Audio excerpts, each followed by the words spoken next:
Captain Jake Morrison stood on the bridge of the exploration ship New Horizon and watched the planet grow larger on the main screen. The world looked peaceful from space. Green and blue colors mixed together like a marble. White clouds moved slowly across the surface. "Scanner report," Jake said to his science officer. Krell, a tall alien with green skin and gills on his neck, checked his instruments.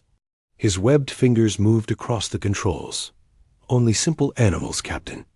No intelligent life detected anywhere on the planet." Jake nodded. This was what they expected. The Galactic Council had sent them here to check the planet, Kepler 442c. The advanced bioscanners had already told them what to expect. Only animals lived down there. No cities, no technology. No thinking beings. Dr. Lisa Harper, the human scientist, frowned as she looked at her own readings. Something bothered her about the scans. The numbers seemed too perfect, too clean. She had studied many planets before, and they usually showed more chaos in their life patterns. "Captain," said Navigator Zix from his station. A crystal-like alien's body sparkled as he spoke. "We are ready to enter orbit." "Good. Take us in," Jake ordered. The ship moved closer to the planet. Jake looked around at his crew. Most of them were aliens from different worlds. Only 3 humans worked on this ship. The Galactic Council had recently let Earth join their group, but many aliens still thought humans were nothing special. Security Chief Thane clicked his mandibles together. The giant insect-like alien was over 7 feet tall. His compound eyes could see in many directions at once. "This should be a simple mission," he said. "Just animals down there, no threats." Communications Officer Ryan Bell, a young human, listened to the radio signals from space. "All quiet, Captain. No transmissions from the planet at all." Jake found this strange. Even worlds with only animals usually had some kind of electromagnetic activity. Lightning storms, magnetic fields, solar interference, something. But this planet was completely silent. Lieutenant Amy Watson, the human tactical officer, stood at her post. She had been listening to the alien crew talk about Earth and humans. They spoke as if humans were boring. No special powers. No telepathy like the Vorthik. No enhanced strength like the Nantari. No advanced technology like the Aquarians. Amy said nothing, but their words stung. Humans had worked hard to earn their place in the galaxy. They had built their own spaceships and explored their solar system. They had proven they could be trusted. But the aliens still saw them as the new kids who did not belong. Dr. Harper walked over to Captain Morrison. "Jake, can I show you something?" They moved to her science station. Lisa pointed to the bioscanner display. "Look at these readings.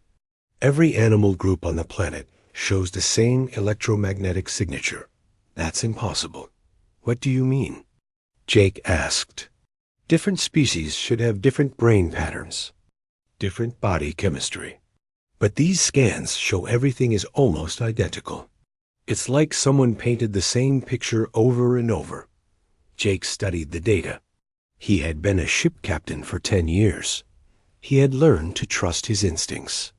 Right now, those instincts were telling him something was wrong.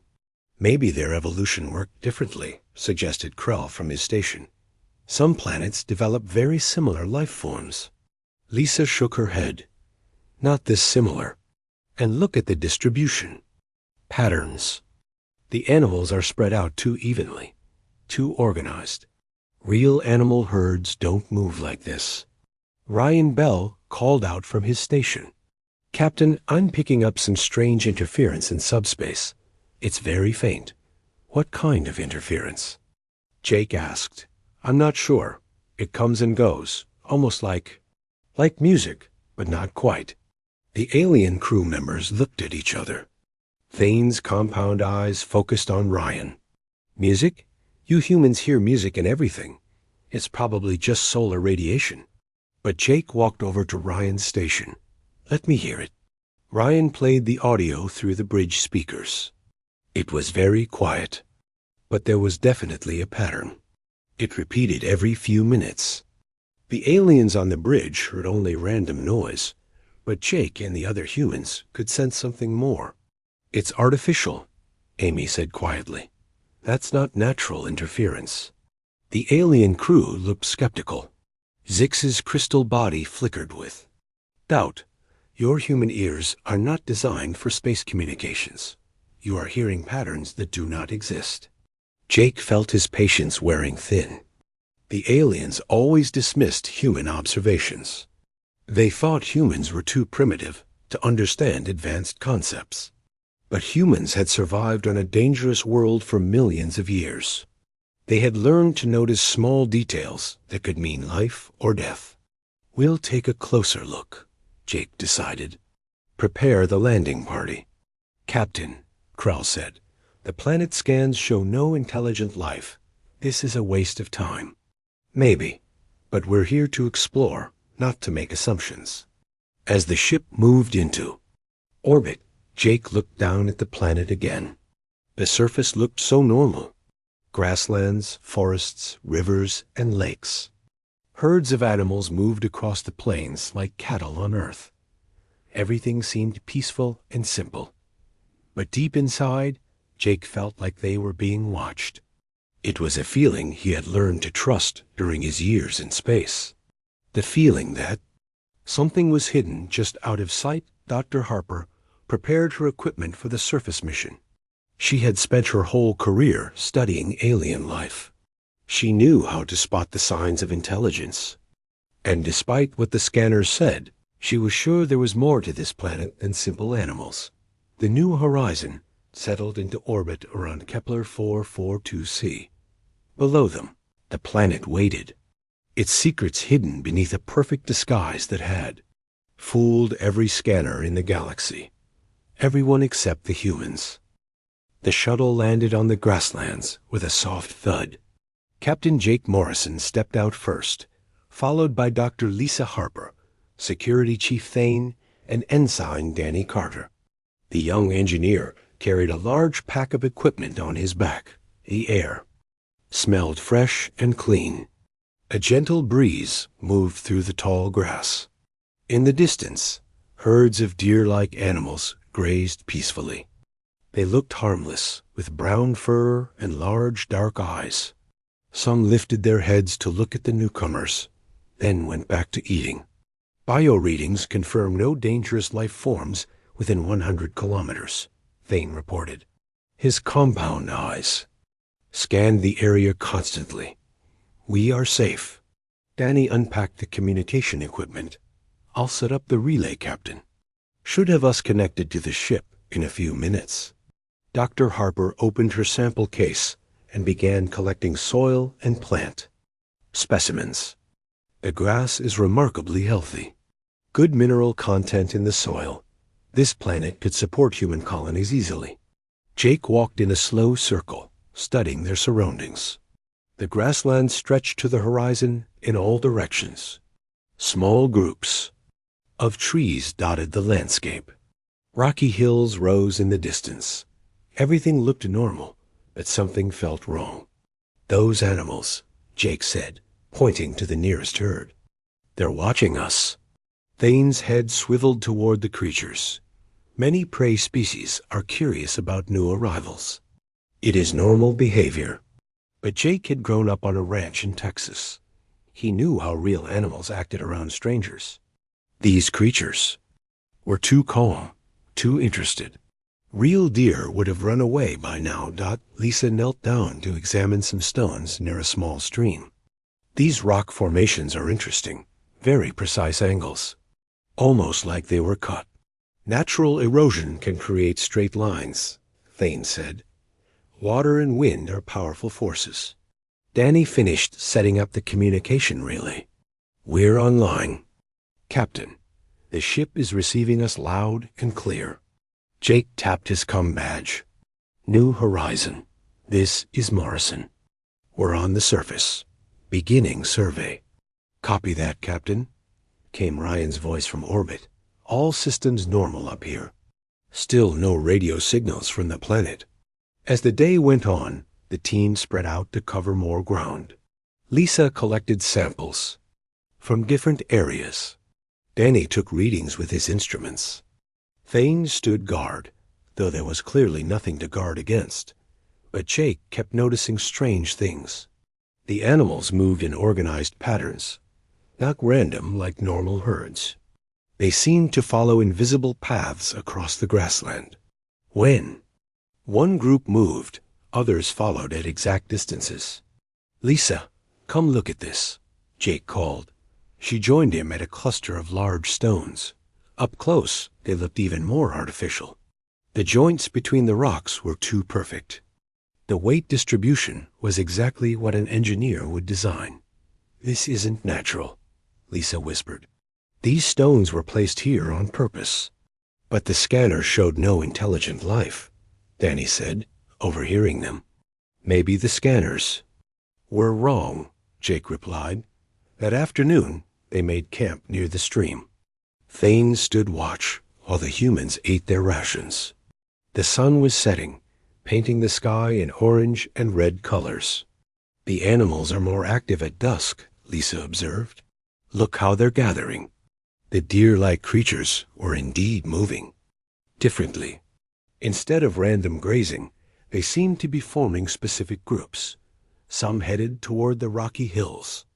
Others moved toward the forest. Their movements looked purposeful. "Probably just normal feeding behavior," Thane said.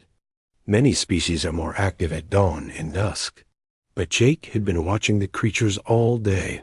He had noticed something the insect-like alien had missed. The animals were using tools. Not obviously, but he had seen them use rocks to crack. Open nuts.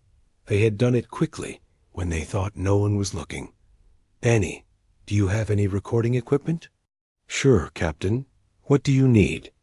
"I want to record the animals tonight, without them knowing." Danny set up a small camera with night vision. They hid it in the grass near the stream. Then they retreated to their camp and pretended to sleep. Jake lay in his sleeping bag, staring at the stars. The alien constellations looked nothing like the ones from Earth, but the feeling of being watched was the same feeling he had gotten as a child camping in the woods. The sense that something intelligent was observing him got around midnight. Lisa quietly shook Jake awake. "You need to see this," she whispered. They crawled to the hidden camera and looked at the display. Jake's eyes widened in shock. The grassland was completely different. Where there had been open space, now there were buildings. Tall spires rose from the ground. Walkways connected different structures. And the animals were gone dot in their place. Walked tall, graceful beings with silver skin. They moved with purpose between the buildings. Some carried objects that looked like advanced technology. Others seemed to be tending to gardens that had been invisible during the day. "How is this possible?" Danny whispered. "Some kind of camouflage," Lisa said. "They're hiding their civilization from us." Jake watched the beings move through their city. They were clearly intelligent. Their movements were coordinated. Their buildings were sophisticated. But during the day, all anyone could see were simple. "Animals in grassland. Why would they hide?" Danny asked. "Maybe they're afraid," Jake said. "Or maybe they don't trust visitors." Amy's voice came through the comm system from the ship above. "Captain, are you seeing this? I'm picking up massive energy readings from your location." "What kind of energy?" "I'm not sure. It's like nothing in our databases, but it's definitely artificial." Jake looked at his human companions. They were all seeing the same thing. The planet had a hidden civilization, but somehow their alien crewmates couldn't detect it. "Don't report this to the ship yet," Jake ordered. "I want to understand what's happening first." As they watched, one of the silver beings stopped near their camera. It looked directly at the device, as if it could see them watching. The beings Large eyes seemed to show surprise. Then it made a gesture, and the entire city began to fade out by morning. Everything was back to normal. Grassland, animals, and stones. No sign of the advanced civilization they had seen during the night. But Jake knew the truth now. The planet was inhabited by intelligent beings who could hide their presence from most observers. The question was, why could the humans see through their disguise when the aliens could not? As they packed up their equipment, Jake made a decision. They would stay another day. He needed to make contact with the hidden civilization. He needed to understand why humans were different. The deer-like creatures watched them from a distance. But now Jake knew they weren't really animals at all. They were people. People who had been hiding in plain sight, waiting to see what the visitors would do. The game of hide and seek was about to end. The next morning, Ensign Danny Carter woke up before dawn. He could not stop thinking about the stone formations they had seen. As an engineer, he knew good construction when he saw it. Those rocks were not placed by nature. While the others slept, Danny walked back to the stone cluster. He pulled out his scanner and examined every joint, every angle. The more he looked, the more certain he became. These were not natural formations. They were buildings disguised as rocks. The load distribution is perfect, he muttered to himself. No wasted material, no stress fractures. This is advanced engineering. He found hidden channels in the stones that would carry water, ventilation shafts that looked like natural cracks, even what appeared to be fiber optic cables running through. The rock walls. Dr. Lisa Harper woke to find Danny already gone. She grabbed her equipment and went looking for him. She found him measuring the stone structures with his instruments. "Find something interesting?" she asked. "Lisa, these aren't rocks. They're buildings, sophisticated ones. Look at this joint. Here," he pointed to where two large stones met. "That's not erosion. That's precision cutting. Probably with some kind of energy tool." Lisa examined the area with her biological scanner. "Danny, you're right. I'm reading organic compounds inside. These stones. Living spaces. The whole structure is hollow." They spent the morning mapping the hidden building. What looked like a simple pile of rocks was actually a complex 3-story structure. It had rooms, corridors, and even what appeared to be a power source. Meanwhile, Captain Jake Morrison was conducting his own investigation. He had been watching the animals since sunrise. The deer-like creatures were definitely using tools, but only when they thought no one was looking. Jake hid behind a tree and recorded them with his personal camera. A group of 5 creatures approached a cluster of nut trees. They picked up specially shaped stones and used them to crack open the hard shells. But when another creature spotted Jake watching, they immediately dropped the stones and went back to simple grazing. "They're intelligent," Jake said to himself. "They're just pretending to be animals." Dr. Harper called Jake on his COM device. "Captain, you need to see what Danny found. These stone formations are actually buildings." Jake met them at the site. Danny showed him the evidence. The precision joints, the internal structure, the hidden technology. Everything pointed to advanced construction techniques. But how are they hiding it? Jake asked. "Some kind of illusion," Lisa suggested. "Maybe they're projecting false images into our minds." Up in orbit, Communications Officer Ryan Bell was having his own mystery. The strange interference he had detected was getting stronger. He ran it through every analysis program he had, but the ship's computer could not identify the source. "It's definitely artificial," he told Lieutenant Amy Watson. "But it's like nothing in our databases." Amy listened to the recording. To her human ears, there was definitely a pattern. Almost like someone was trying to communicate, but in a language no one had ever heard before. "What do the other crew members think?" she asked. "They think it's just background radiation. They can't hear what we're hearing." Amy frowned. That's strange. Why would we hear something they can't? On the planet's surface, Jake decided to try something bold. He walked directly toward the nearest group of animals. Instead of observing them from a distance, he approached them openly. I know you can understand. Emmy, he said to the creatures. I know you're not really animals. The deer-like beings froze. For a moment, they seemed confused. Then slowly, one of them began to change. Its shape flickered like a bad hologram. The brown fur faded away, revealing silver skin underneath. The creature stood up on its hind legs, becoming a tall, graceful humanoid. The other animals backed away in alarm. The transformed being looked directly at Jake with large, multifaceted eyes. It opened its mouth and spoke in a melodious voice. How can you see us? It asked in perfect English. Jake's comm device activated automatically, translating the alien's words. I don't know. We just can. The question is, why are you hiding? The being looked around nervously. You are not supposed to be able to see through our camouflage. No other species has ever detected us. Dr. Harper and Danny ran over when they heard the conversation. They stared in amazement at the tall silver being. Up close, it was clearly highly intelligent. Its eyes showed curiosity and fear in equal measure. My name is Sage Melodia, the being said. I am a speaker for my people, the Sylar. We have been watching your species since you arrived. How many of you are there? Jake asked. On this world? Nearly 1 million. Across the galaxy? Perhaps 10 million. We have been hiding for over 1,000 years. Lisa stepped forward. Hiding from what? Sage Melodia's expression grew sad.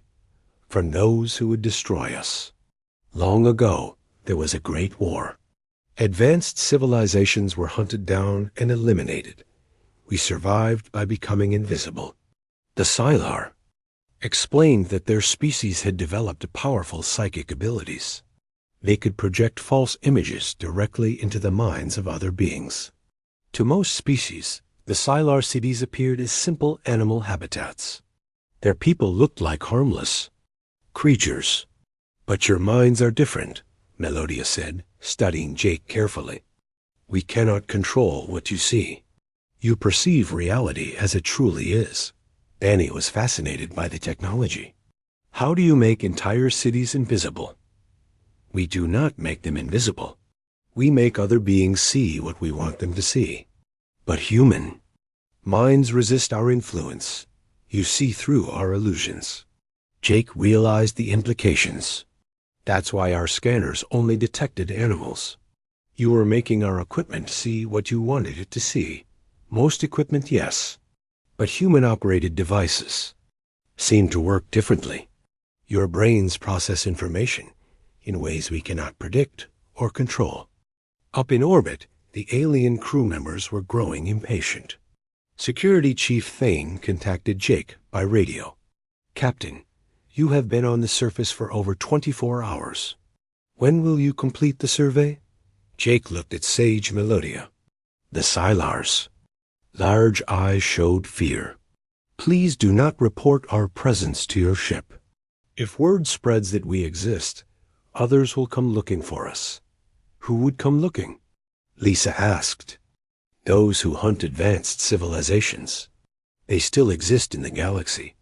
They search for races like ours to destroy or enslave. Jake faced a difficult decision. Protocol required him to report all discoveries to the Galactic Council. But the Sylar were asking for protection. They had survived 1,000 years by hiding. If he revealed their existence, he might be signing their death warrant. I need to think about this, Jake said. Can you give me time? Sage Melodia nodded. We have waited 1,000 years. We can wait a little longer. As the Sylar faded back into animal form, Jake realized that everything had changed. Humans were not just another species in the galaxy. They had a unique ability that made them special. They could see through deceptions that fooled every other known race. The question was, what would they do with this power? Captain Jake Morrison barely slept that night. He kept thinking about Sage Melodia's words. The Scylar had been hiding for 1,000 years. They had survived by making other species see illusions. But humans could see the truth. In the morning, Jake made a decision that would change everything. Instead of following standard protocol, he walked directly to the nearest group of animals and spoke to them as if they were intelligent beings. "I know you're listening," he said.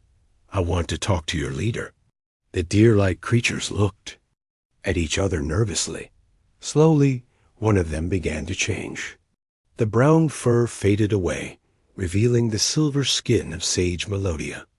The Scylar stood up on 2 legs and faced Jake. "You are brave, human captain," Melodia said. "Most species would have reported us to their authorities by now." "I'm not most species," Jake replied. "I need to understand what's happening here before I make any decisions." Dr. Lisa Harper and Ensign Danny Carter joined them. They had been watching from a distance, recording everything with their instruments. "Your people have been hiding for 1,000 years, Lisa said. "That's a long time to live in fear." Sage Melodia's large eyes showed sadness. "We had no choice. During the Great Purge, entire civilizations were destroyed. Advanced species were hunted down and eliminated. We survived by becoming invisible." "Who was doing the hunting?" Jake asked. "A race called the Destroyers. They believed that only one species should dominate the galaxy. They wiped out hundreds of advanced civilizations. We were one of the few who escaped." Danny was fascinated by the technology. "How do you hide entire cities?" "We project false images directly into the minds of other beings. Most species see what we want them to see, but your minds work differently. You resist our psychic influence." Sage Melodia gestured toward the grassland around them. "What you see as open space contains a city of over 50,000 inhabitants. But to your alien crewmates, it appears as simple grassland." Jake realized the implications. "That's why our scanners only detected animals. You were controlling what our equipment saw." "Most equipment, yes. But human-operated devices process information differently. Your brains create patterns that we cannot predict or control." Lisa stepped forward. "We want to help you, but we need to understand more about your people and your technology." Sage Melodia considered this carefully. "Very well, but you must promise to keep our existence secret. If word spreads that we exist, others will come looking for us." "What others?" Jake asked. "The Destroyers may be gone, but their allies still exist. Species who hunt advanced civilizations for their technology. If they learn about us, they will not stop until they find us." Jake made a decision that would define his career. "I promise to keep your secret, but I want something in return. I want to learn about your people and your abilities." Sage Melodia nodded slowly. "Follow me." The Scylar led them to what looked like a small hill covered in grass. But as they approached, Jake could see the truth. The hill was actually a cleverly disguised entrance to an underground city. Your alien crewmates would see only a natural hillside, Melodia explained. But your human eyes can see the reality. They descended through a hidden doorway into a vast underground complex. Jake gasped at what he saw. The Scylar city was more advanced than anything in the Galactic Council.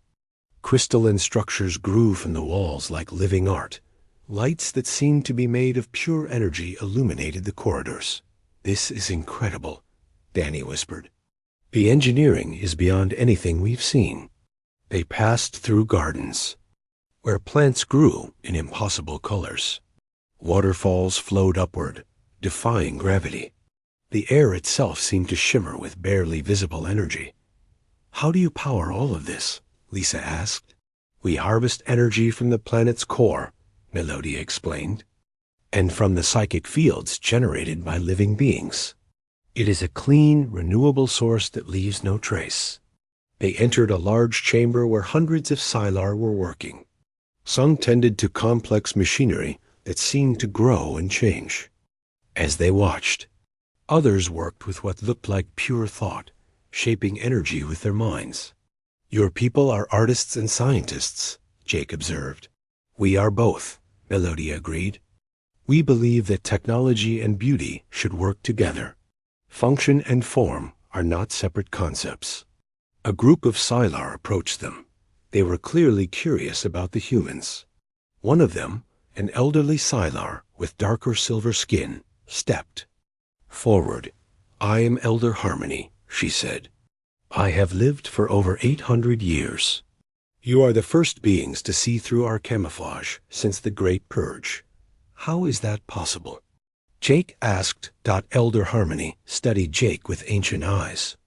"Your species evolved on a dangerous world. For millions of years, you had to distinguish between what was real and what was illusion. Predators that camouflaged themselves, environments that could deceive you. Your minds developed defenses against deception." Lisa was taking notes as fast as she could. "So our brains are naturally resistant to psychic manipulation?"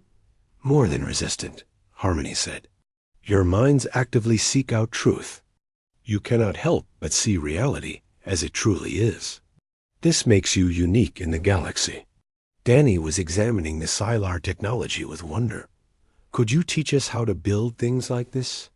"Perhaps," Melodia said. "But first, we must ask you something important. What will you tell your alien crewmates?" Jake had been dreading this question. "I don't know. They're expecting a full report on the planet. If you report our existence, we will have to abandon this world," Elder Harmony sighed. "We have done it before. We can do it again. But it would be a great loss." Lisa looked around at the beautiful city. "There has to be another way." "There is," Melodia said quietly. "But it would require a great deal of trust between our species." "What do you mean?" Jake asked. "We could form an alliance.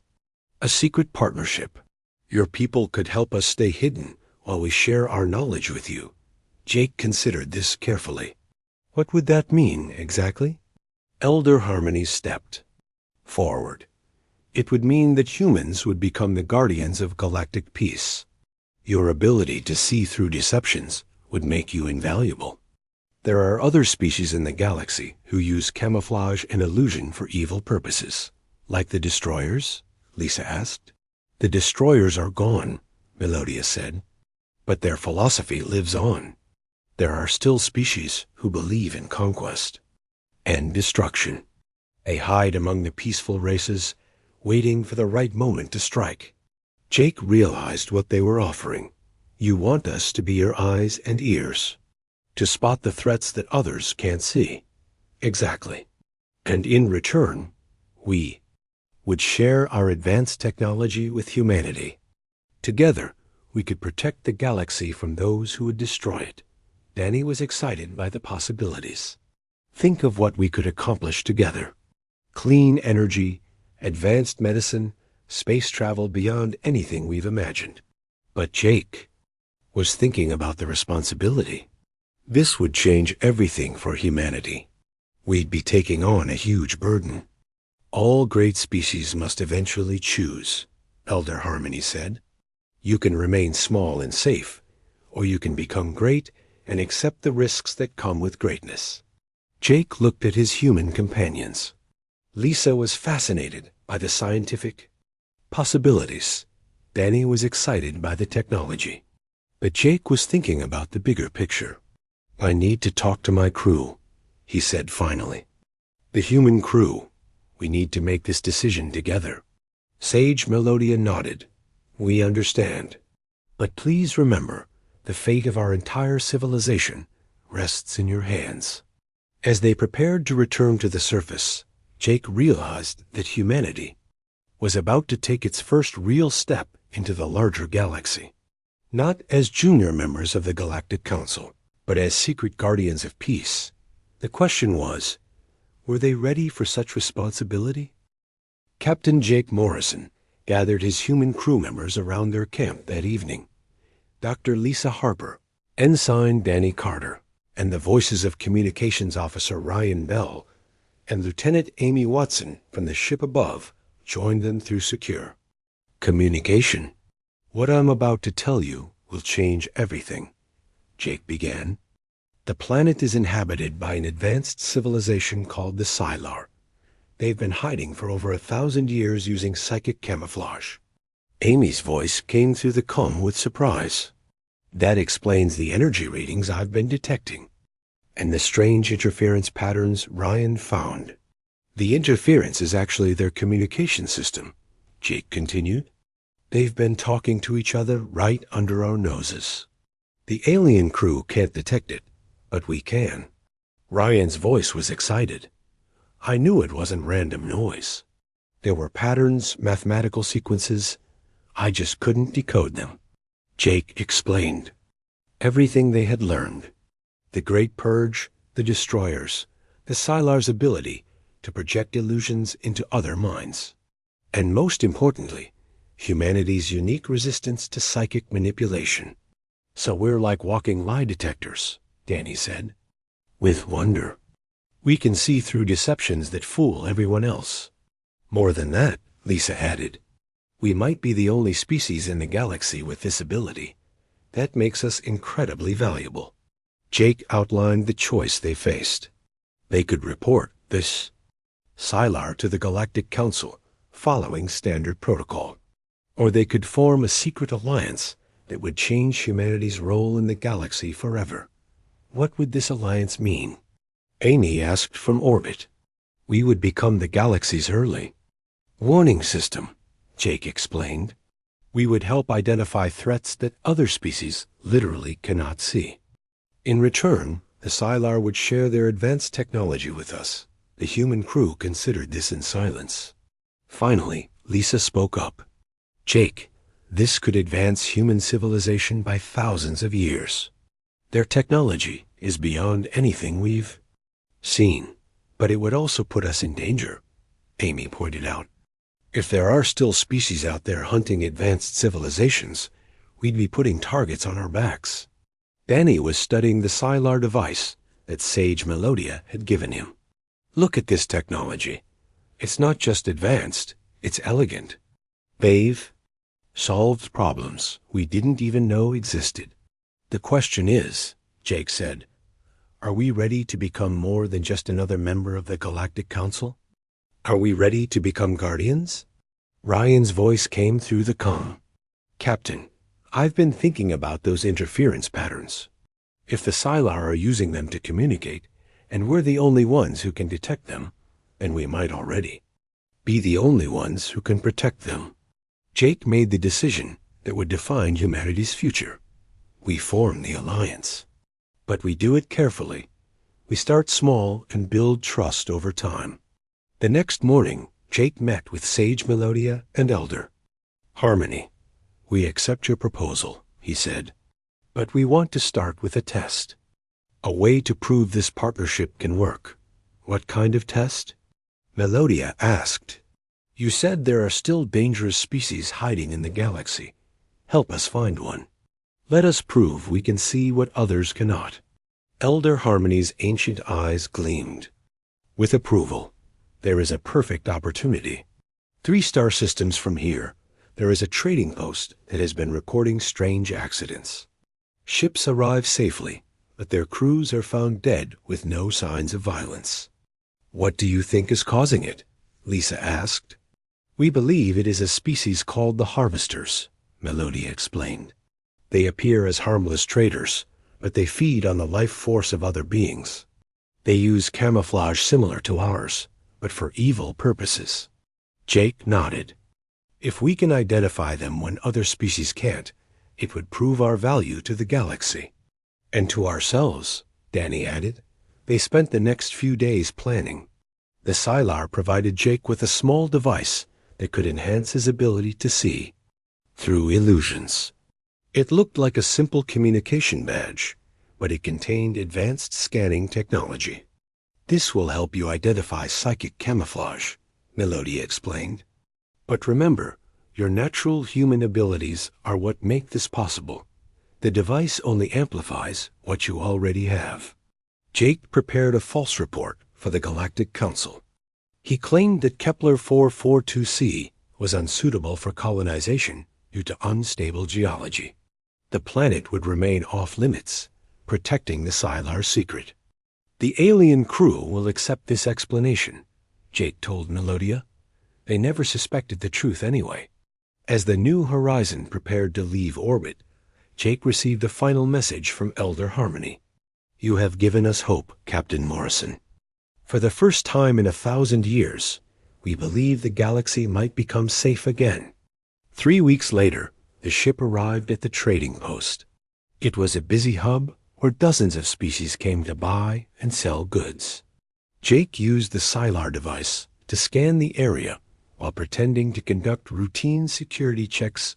At first, everything looked normal. Alien merchants sold exotic goods from across the galaxy. Travelers refueled their ships and shared stories from distant worlds. But Jake's enhanced vision began to notice inconsistencies. A group of tall, elegant beings claimed to be peaceful traders from the Outer Rim, but through the Sylar device, Jake could see their true forms.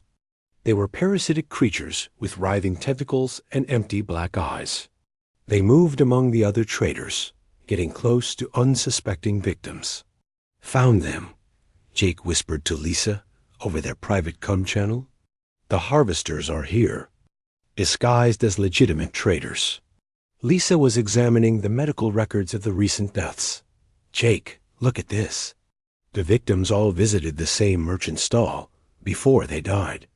A vendor selling healing crystals from the Outer Rim.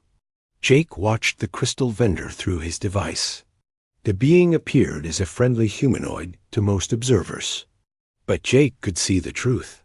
It was one of the harvesters, using psychic camouflage to appear harmless while it fed on the life force of its customers. Amy, I need you to quietly alert station security, Jake ordered. But don't tell them what we really found. Just say we detected dangerous energy readings from the crystal vendor. Lieutenant Amy Watson was now serving as the ship's acting security chief for this mission. She contacted the station authorities and reported suspicious activity. But when the alien security team investigated, they saw nothing wrong. The vendor appears completely normal, the station commander told Amy. Your scans must be malfunctioning. This was the moment of truth. Jake had to decide whether to reveal humanity's unique ability or find another way to stop the harvesters. Danny came up with a solution. Captain, what if we create a distraction? Something that would force the harvesters to drop their camouflage? What kind of distraction? I could overload the station's power grid. Make it look like an accident. If the harvesters are using psychic energy to maintain their disguises, the power surge might disrupt them. Jake approved the plan. Danny accessed the station's engineering systems and created a controlled power surge. The lights flickered throughout the trading post. Emergency alarms sounded briefly. And for just a moment, the harvester's camouflage failed. Several dozen beings throughout the station suddenly appeared as the hideous parasites they truly were. The other traders screamed and ran in terror. The station security forces, finally able to see the truth, quickly surrounded the harvesters. The parasitic beings, exposed and outnumbered, tried to flee. But it was too late. They were captured and removed from the station. How did you know to look for them? The station commander asked Jake later. We've been tracking unusual energy. Signatures, Jake lied smoothly. Our human technology is particularly good at detecting psychic interference. Word of the human success spread quickly through the trading post. Other species began to view Earth's representatives with new respect. They had solved a mystery that had baffled everyone else. But Jake knew the real victory was bigger than just catching a few criminals. They had proven that the alliance with the Sylar could work. Humans could indeed serve as the galaxy's guardians against hidden threats. 6 months later, Amy Watson had been promoted to captain of her own ship. She was leading a patrol mission near the Galactic Council's outer territories when her Sylar-enhanced scanners detected something alarming. "Ryan, are you seeing this?" she asked her communications officer. Ryan Bell, now serving as her first officer, studied the readings. "It looks like an asteroid field, but the energy signatures are all wrong." Amy used her enhanced vision to see through the illusion. The asteroids were actually warships, dozens of them, hidden in plain sight near a major shipping lane. They were waiting to ambush civilian transports. "This is Captain Watson to Galactic Council Security," Amy transmitted. "We have detected a hidden fleet of hostile vessels masquerading as asteroids, requesting immediate backup." The response came back confused. "Captain Watson, our scans show only a natural asteroid field. Are you certain of your readings?" Amy smiled. This was becoming a familiar pattern. "Trust me on this one. Charge your weapons and prepare for combat." When the Council security ships arrived, Amy had her crew fire a warning shot at the largest asteroid. The energy blast disrupted the camouflage, revealing a massive battleship. Suddenly, the entire asteroid field transformed into an enemy fleet. The battle was brief but decisive. The hidden attackers, caught off guard by their exposure, were quickly defeated. Hundreds of civilian lives were saved. Later, in her car,